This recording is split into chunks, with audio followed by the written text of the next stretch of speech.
The UK has been in crisis since 2020. Immigration has surged, with over 4 million people entering the country, marking 3 consecutive years of record highs. More than half of Britons now want these numbers reduced, and immigration has become the #1 concern for voters in 2024. Yet nothing seems to be changing. Why? Beneath the headlines lies a shocking reality. The situation hasn't just been mismanaged, it's been exploited, with taxpayers footing the bill. A handful of secretive companies have turned Britain's asylum system into a billion-pound goldmine.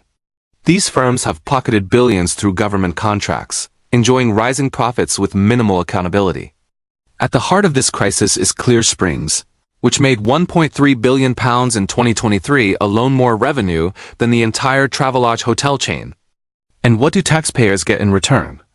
Overcrowded facilities, squalid conditions, and harrowing stories of despair. In the first 5 months of 2023 alone, one accommodation center recorded 14 suicide attempts. Yet these companies face no penalties or real scrutiny. Despite only 1 in 4 properties passing basic inspections, they continue to receive lucrative contracts year after year. Britain has weathered scandals before, from COVID contracts to Partygate, but this may be the most appalling yet.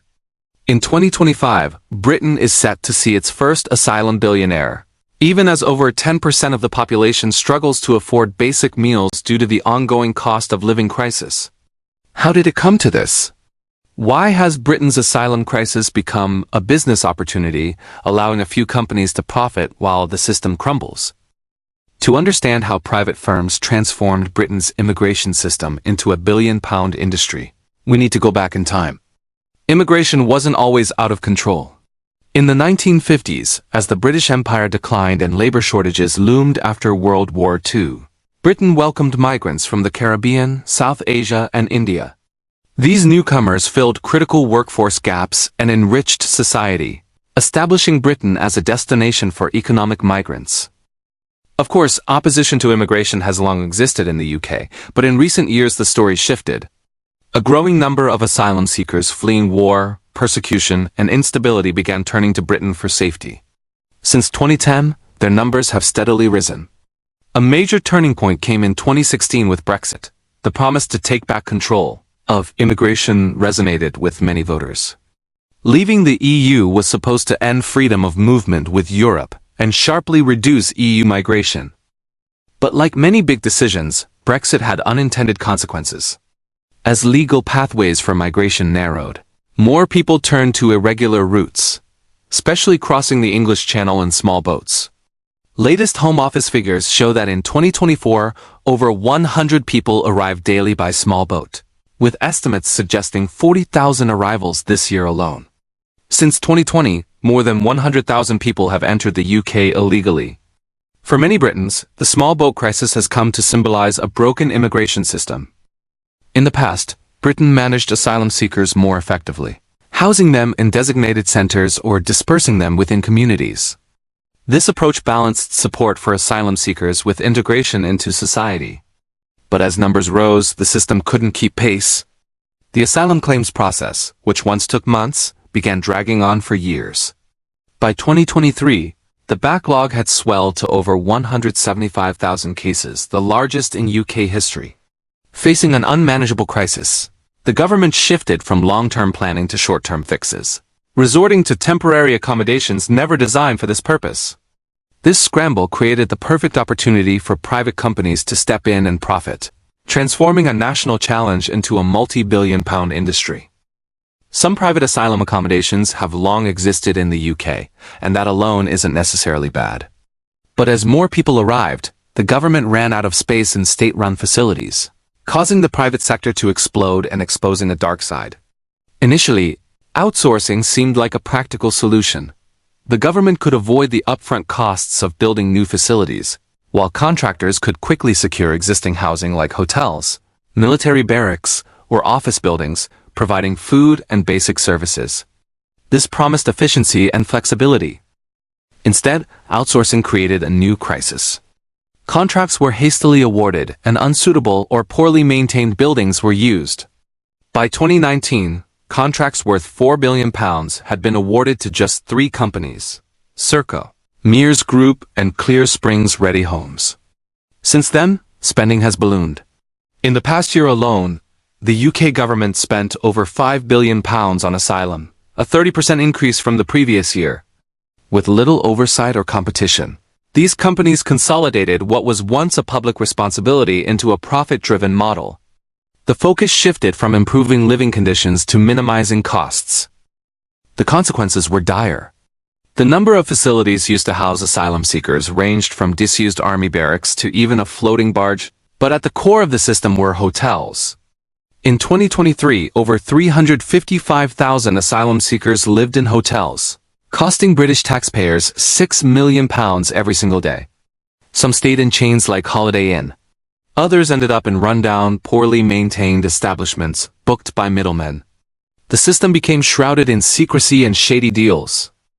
One man epitomizes the staggering profits made in this broken system: Graham King. Once an ordinary businessman in Essex, his fortunes changed in 2019 when Clear Springs Ready Homes secured a massive government contract to house asylum seekers in southern England, Wales and London. From 2019 to 2023, Clear Springs revenue skyrocketed over 20 times from £60 million to more than £1.3 billion. In 2024, King entered the Sunday Times Rich list with a personal fortune of £750 million, earning him the nickname, the Asylum King. But unlike stories of entrepreneurial success, King's wealth was built almost entirely on taxpayer money. Clear Springs relies on just 2 home office contracts for most of its income, meaning nearly every pound of profit comes from public funds. Worse still, the service provided in return has been appalling. To maximize profits, companies secured controversial sites like Napier Barracks and Wethersfield, despite repeated complaints about dire conditions. Like other asylum contractors, Clear Springs has thrived in the shadows, keeping a low profile, avoiding interviews, and refusing media appearances. But some facts can't be hidden. Clear Springs properties consistently fail inspections, with only 27% deemed compliant and 15% classified as uninhabitable. Yet no penalties are enforced, and despite a profit share agreement meant to return excess earnings, not a single pound has been paid back to the Treasury. This leaves taxpayers funding Clear Springs' exponential growth while asylum seekers endure squalid, traumatizing conditions. Sites like Napier Barracks, a repurposed military base, have been described as decrepit and unfit for human habitation, with damp walls, failing plumbing, and poor heating. Over at Wethersfield, asylum seekers live in temporary cabins behind barbed wire and green netting, reinforcing their isolation. In just the first 5 months of 2023, 14 suicide attempts were recorded there. Even hotels, often assumed to be a better option, suffer from mold, collapsing ceilings, and cramped, unhealthy spaces. The core problem lies in the system itself, a reliance on makeshift solutions, rundown hotels, aging military sites, and office buildings chosen more for convenience than care. Middlemen, eager to profit, fill the gaps at a steep cost, with only a fraction of taxpayer money improving living standards. The asylum accommodation system is opaque by design, with layers of contracts, middlemen, and bureaucracy that obscure where the money goes and shield anyone from accountability. Even government inspectors are barred from reviewing contracts, making it impossible to confirm whether firms meet their obligations.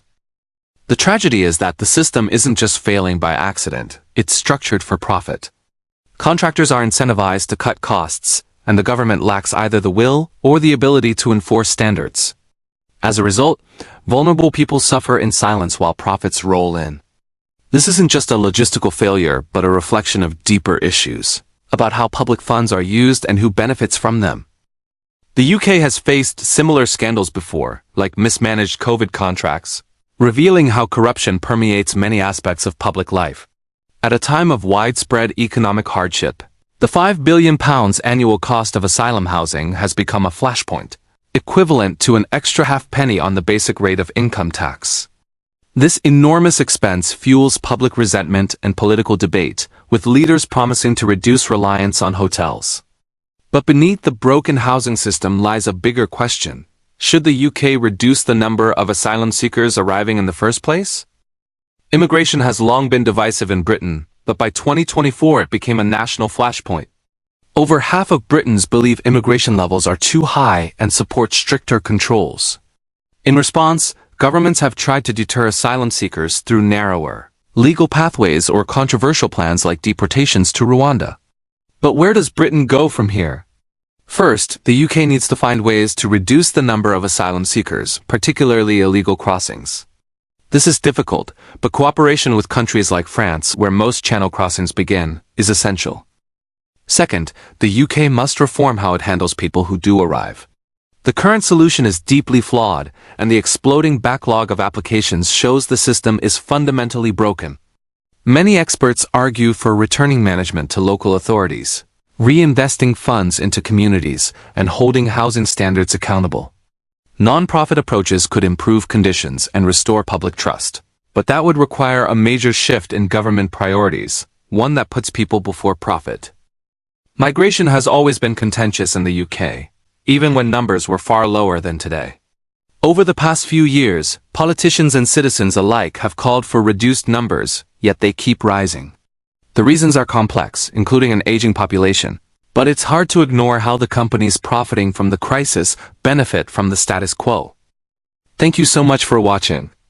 If you found this video informative and want to support our research, please consider subscribing. It really helps us continue creating content like this.